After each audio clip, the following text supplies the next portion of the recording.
ma belle-sœur est enceinte. Ma belle-sœur était enceinte et se moquait toujours de moi. Un jour, alors qu'elle ne se sentait pas bien, je l'ai emmenée à l'hôpital. Elle s'était évanouie avant de reprendre connaissance. Le médecin l'a examinée pendant notre conversation. J'ai demandé au médecin et il m'a dit qu'elle allait avoir une fille. J'étais tellement soulagé. Elle avait l'habitude de se moquer de moi, en disant toujours « Tu as 3 filles d'affilée. Regarde-moi, je vais avoir un fils ». Lorsque le jour de l'accouchement est arrivé, Hera, la sage-femme, a été appelée. Elle est sortie de la pièce en tenant le bébé et a annoncé « Félicitations à tout le monde ». J'étais folle de joie. C'était un garçon. J'étais si heureuse. Le médecin a fait une erreur pendant l'examen. J'ai appris quelque chose d'étrange à propos de la sage-femme qui m'a laissé stupéfaite. J'ai entendu dire que pendant les accouchements, elle transformait d'une manière ou d'une autre les filles en garçons. Je me suis demandé à combien d'autres elle avait fait cela jusqu'à présent. Je l'ai vu de mes propres yeux lorsque mon tour est venu d'accoucher. Sous mes yeux,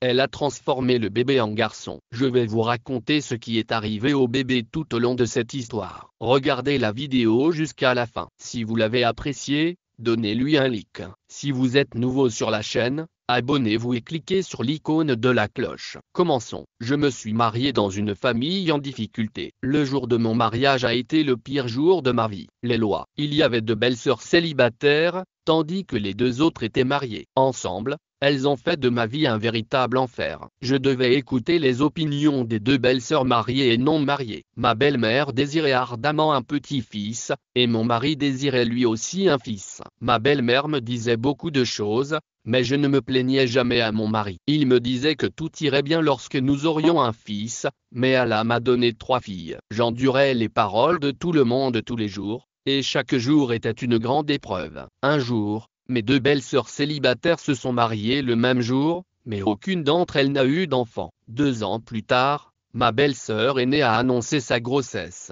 J'avais l'habitude de penser que ma belle-mère se moquait tellement de moi que ses filles n'avaient plus d'enfants. Mais lorsque ma belle-sœur a annoncé sa grossesse, je n'ai ressenti que de la colère. Allah avait mis fin à leur punition alors que la mienne se poursuivait. Mon mari, ma belle-mère et ma belle-sœur étaient tous impliqués dans cette affaire. Les lois s'unissaient pour se moquer de moi, et je vivais dans une douleur constante. Personne ne montrait d'affection envers mes filles. 3 ou 4 mois plus tard, ma belle-sœur a commencé à dire à tout le monde qu'elle allait sûrement avoir un fils. D'après ma belle-mère, dans notre famille, il n'y a que des fils qui naissent. La loi dans notre famille, il n'y a que des fils. J'ai d'abord eu un fils, ai-je répondu, mais après cela, vous n'avez eu que des filles les unes après les autres. Elle a rétorqué, tu oses te disputer avec moi ce jour-là?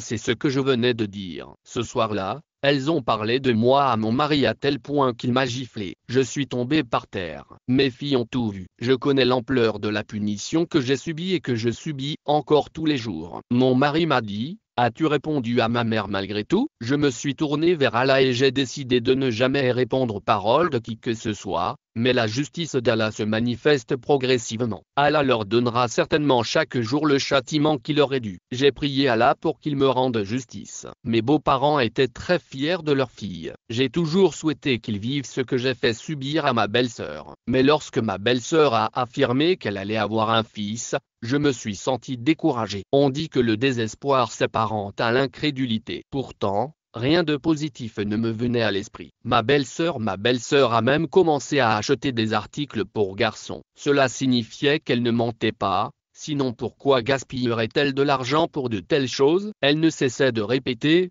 je n'ai aucun problème. J'ai constamment envie d'aliments sucrés. Elle a aussi dit, quand c'est une fille, le teint de la mère devient pâle et il n'y a pas d'appétit. Mais avec un garçon, il y a eu une lueur. Regardez mon visage. Il est si radieux, comme si je n'étais pas encore marié. Son mari répondait à tous ses souhaits et à tous ses caprices. En voyant tout cela, je me suis senti très blessé. Un jour, ma sœur aînée, ma belle-mère et mes 2 autres belles-sœurs étaient à la maison lorsque ma belle famille est venue me rendre visite. Ma belle-mère était allée au marché et mon mari était au bureau. Elle a dit, je vais m'asseoir et attendre un peu. S'ils ne reviennent pas, je partirai. Je lui ai apporté des sorbets et des encas. Lorsque je suis entré dans la chambre, j'ai été choqué par le spectacle qui s'offrait à moi. Ma belle-sœur s'était évanouie.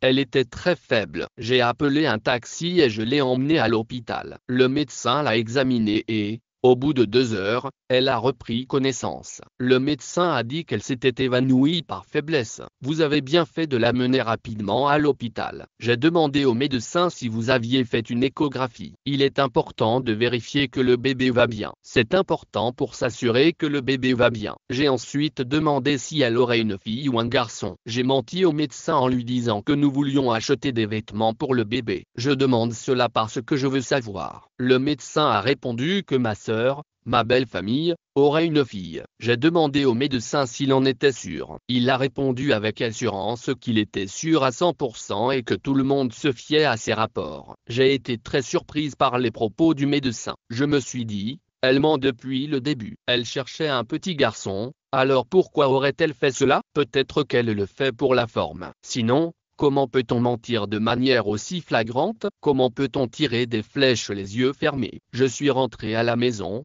satisfaite. Ma jeune sœur, ma belle famille m'a demandé ce qui s'était passé. Je lui ai dit que ce n'était rien, qu'une blague m'était venue à l'esprit. Je suis rentré de l'hôpital avec ma belle-sœur. Alors que la date de l'accouchement approchait, ma belle-mère a dit quelque chose d'étrange. Elle a dit que tous les enfants de notre famille naissaient avec des ajrabis, des mains. Dans notre région, et Rabib était connue comme une sage femme réputée. J'ai dit à ma mère, de nos jours, qui voudrait accoucher à la maison? Ma belle-mère, la loi. Nous n'emmenons pas les femmes de notre famille à l'hôpital. Les médecins de l'hôpital sont des bouchers. Les mains de Haie sont miraculeuses. Elle peut résoudre les problèmes les plus compliqués que les médecins ne peuvent pas résoudre. Lorsqu'Erab est rentré à la maison, j'ai été stupéfait par son apparence. Elle était vêtue d'un douaille et portait une kurta comme un homme. Elle avait l'air d'une femme bizarre. J'ai pensé, qui permettrait à une personne comme elle d'accoucher? Je n'avais aucune idée de ce qu'elle ferait au bébé. Mais au bout d'un moment, elle est sortie en tenant le bébé et a annoncé à tout le monde,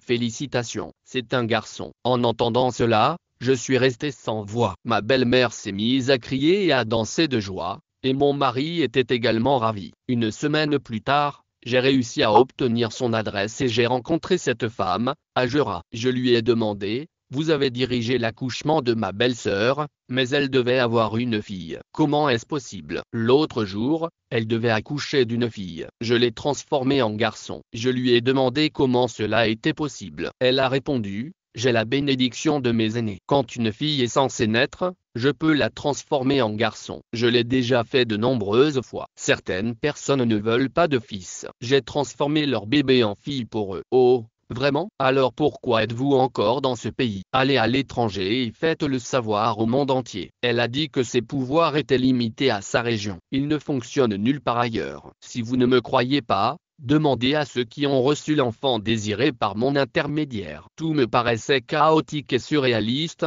mais en même temps, cette femme était populaire parce qu'elle était censée transformer des filles en garçons et vice-versa. Quelques jours plus tard, je suis allé voir le médecin. Je lui ai dit, vous m'aviez dit que ma sœur Intelo aurait une fille, mais elle a fini par avoir un garçon. Le médecin m'a répondu, ce n'est pas possible. J'ai vu de mes propres yeux que ce serait une fille. De plus, à 8 mois, tout devient très clair et il n'y a pas de place pour l'erreur. Je n'ai pas d'autre choix que de l'accepter. Le médecin tente de me rassurer en me disant, ne croyez pas à ces choses-là. Il y a toutes sortes d'événements étranges dans ce monde. J'ai répondu, j'ai tout vu de mes propres yeux. Et vous aussi, pouvez-vous affirmer avec certitude qu'il n'y a pas eu d'erreur dans votre bilan de santé? Le médecin a répondu, non, je ne dis pas que j'ai fait une erreur. Alors comment pouvez-vous dire que ce n'est qu'une illusion? Il n'était pas prêt à admettre une quelconque faute de sa part et m'a dit de ne pas croire en de telles choses. De retour à la maison, j'ai trouvé ma sœur. Ma belle-mère est venue la chercher. Elle a apporté des anneaux en or,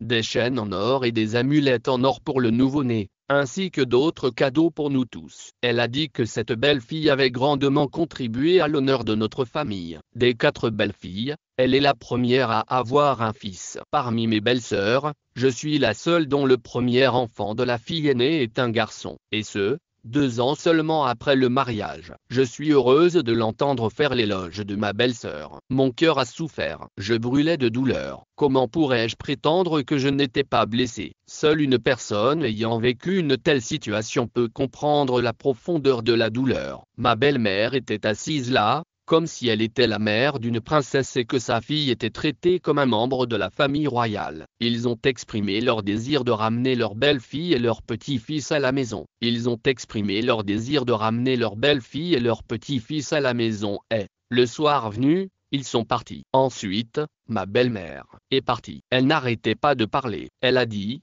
si ton premier enfant avait été un fils, je jure par Allah que nous t'aurions traité encore mieux que cela. C'est comme ça dans notre famille. Dans cette maison, il n'y a personne d'autre que toi. Si tu donnes naissance à un fils, je te jure que je te tiendrai en haute estime. Mais dans ta famille, il n'y a pas de tradition d'avoir des fils et de te donner une quatrième chance. Cela ne semble pas judicieux. Il vaudrait mieux que je m'arrange pour que mon fils épouse quelqu'un de la famille de ma fille. J'ai supplié mon mari: s'il te plaît, ne me quitte pas. Donne-moi une dernière chance. Il n'était pas prêt à me donner une autre chance. Il m'a répondu: tout le monde n'a que 3 chances. Tu vas continuer à ajouter des filles à la